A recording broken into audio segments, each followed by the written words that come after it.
A conductor takes his position and begins. His hands dance up and down with fervor as the music builds. What prestige! What art! He moves with such precision. But then, he notices something is missing, and he turns in confusion.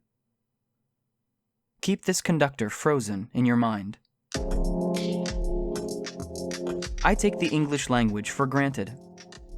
I don't appreciate the fact that so many people across the globe must learn English so that they can do business. So, when I come across something in another language that piques my interest, it makes me painfully aware of how spoiled I am.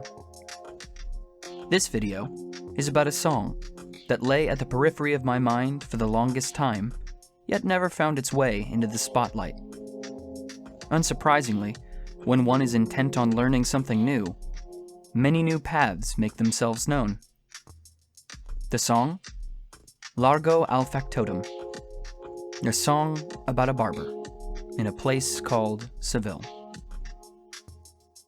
Even though the most popular version of the story of the Barber of Seville is an Italian opera buffa, or comic opera, created by Gioacchino Rossini, it was originally a French drama in 4 acts titled The Barber of Seville, or The Useless Precaution, written by Pierre-Augustin de Belmarchais, who, fun fact, worked for the French crown during the American Revolution to sell arms and provisions to the colonists using a fake company called Rodrigue Hortales and Company. Moving on.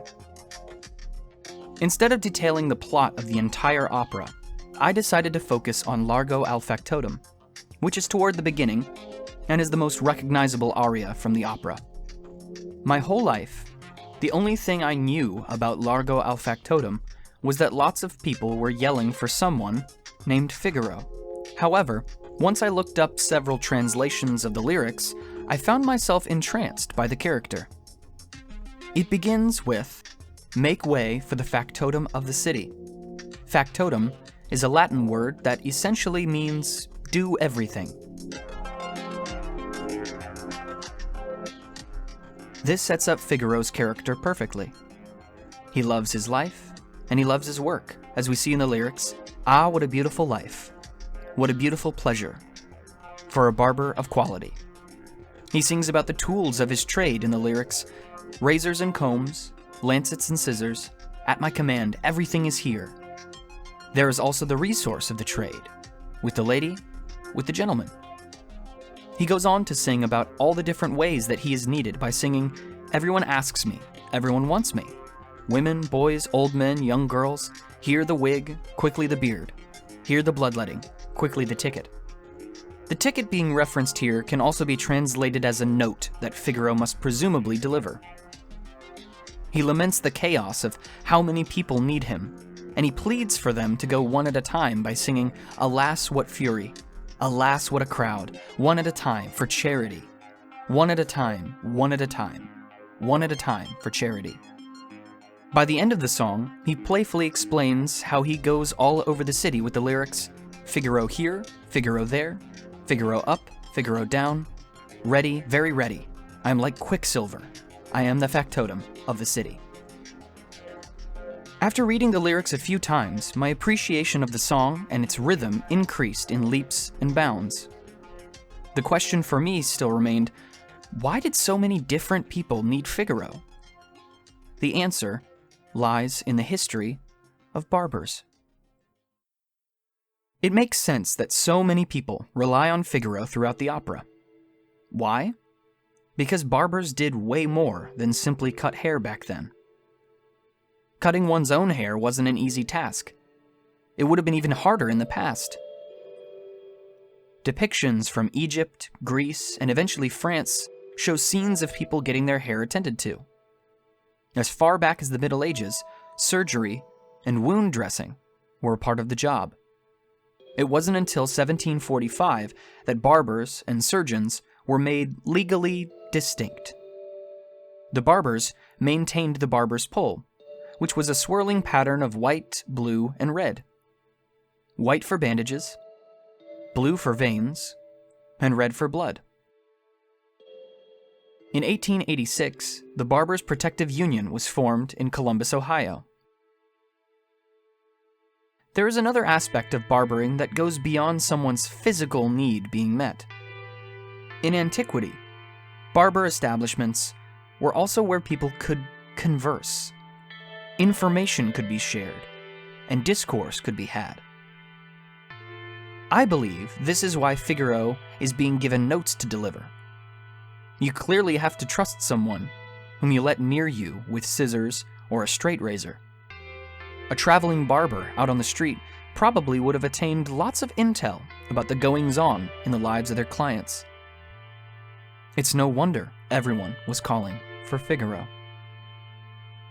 When I began ideation for this essay, I had planned on researching fascinating news stories from the town of Seville in Italy having to do with barbers. However, that line of research quickly ran into two problems: language barrier and paywalls. Neither were obstructions I wished to tangle with. So I thought, there have to be cities in the United States named Seville. Turns out, there's just 3.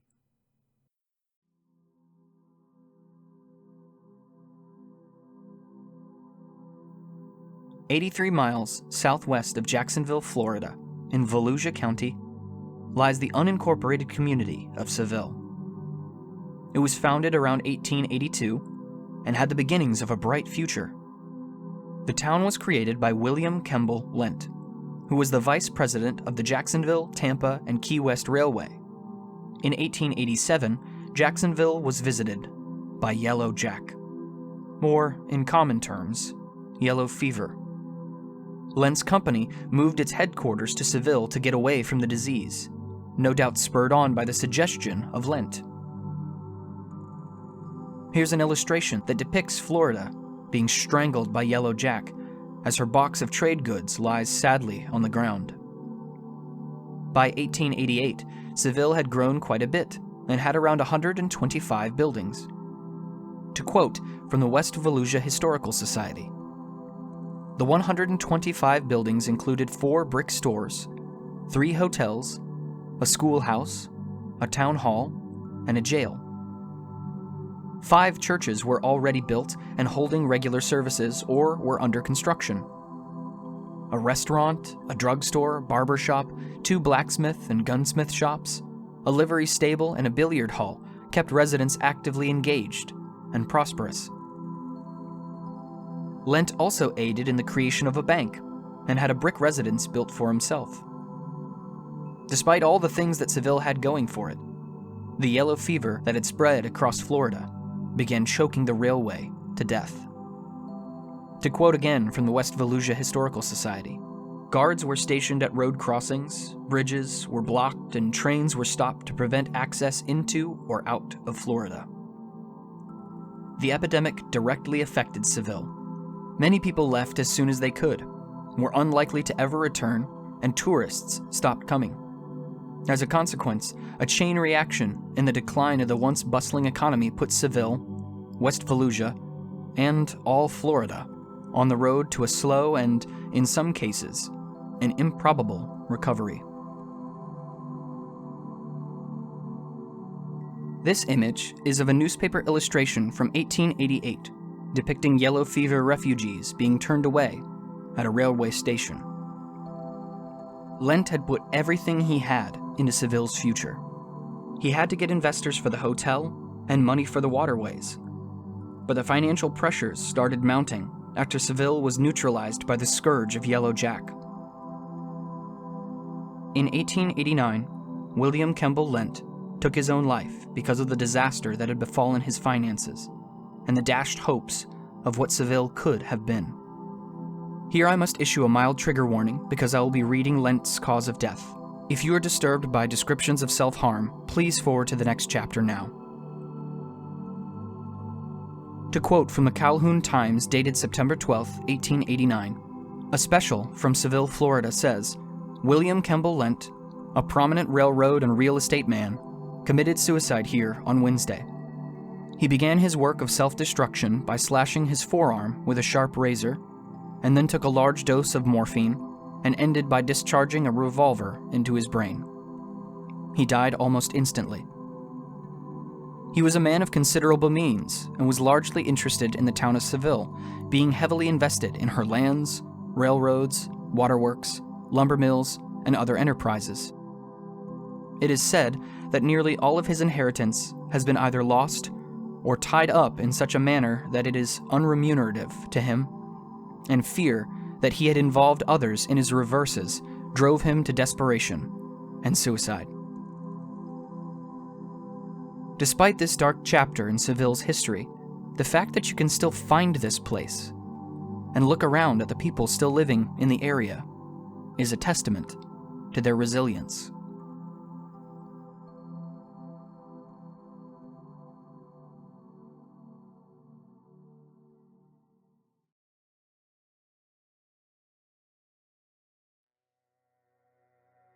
"40 miles from Fresno, in Tulare County, California, another Seville sits quietly. By contrast, this Seville's history is quite modest. Named Seville in 1913 by members of the Atchison, Topeka, and Santa Fe Railroad, this unincorporated area is home to less than 500 residents as of a 2020 census. December 21st of 1914 welcomed the arrival of Dorothy Seville Wilhauer, who was the first child born in Seville, California. Her father made her middle name Seville in honor of the town. For this, the town awarded him a piece of gold worth $20. Nearly 100 years later, in March of 2011, Seville would welcome Caterina Albuquerque, who was selected by the United Nations to act as the first independent expert on human rights regarding drinking water and sanitation. She found that people in Tulare County were spending around 10% of their yearly income on water sources other than tap because of nitrate contamination from dairy farms, septic systems, and agricultural fertilizers. Through the efforts of people like Albuquerque, the UN General Assembly acknowledged safe drinking water and sanitation as human rights to be added to their 2030 Sustainable Development Goals. If you go on to Google Maps and you walk Seville Avenue, you'll arrive here, a yellow N sign with a truly gorgeous view of nature falling away behind it. While it's true that this little area doesn't stretch on forever, that doesn't seem to stop the inhabitants from building lives for themselves. It doesn't stop them from cultivating a little bit of green in the midst of... Wait, is that a pair of stone lions? 23 miles from Akron in Medina County, Ohio, a final Seville remains. This village was founded in 1816 by Henry Hosmer as Berg, but the name was changed to Seville in 1828. For such a small place, it ended up being the hometown of the tallest known married couple, Martin and Anna Bates.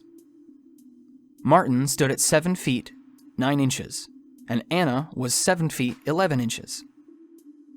They met while Anna was on tour with the circus in Halifax, Canada, and the two soon fell in love.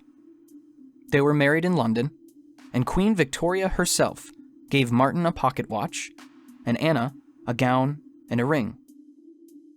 After their marriage, they settled in Seville, Ohio, where both of them are buried.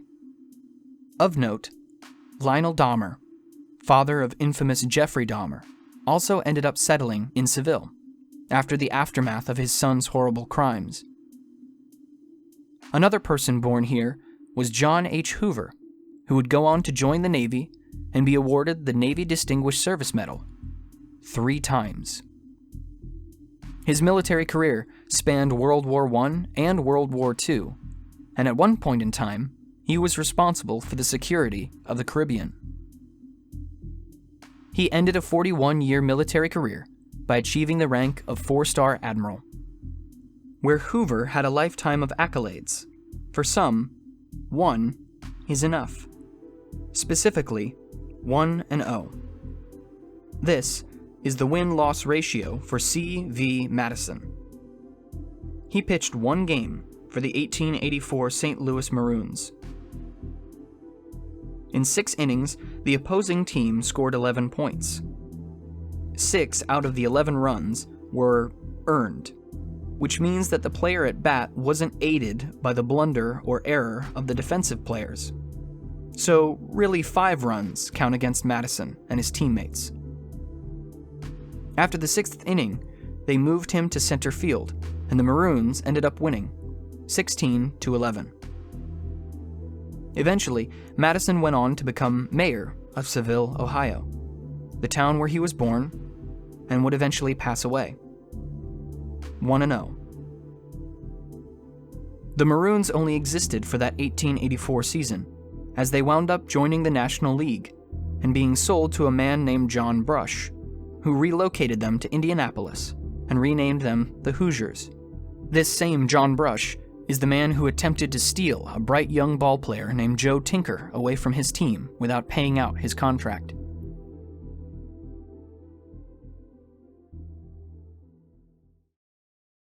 If not for Largo al Factotum, I never would have looked up the plot of Rossini's Barber of Seville. I never would have learned about the history of barbers, or the 3 towns in the US named Seville.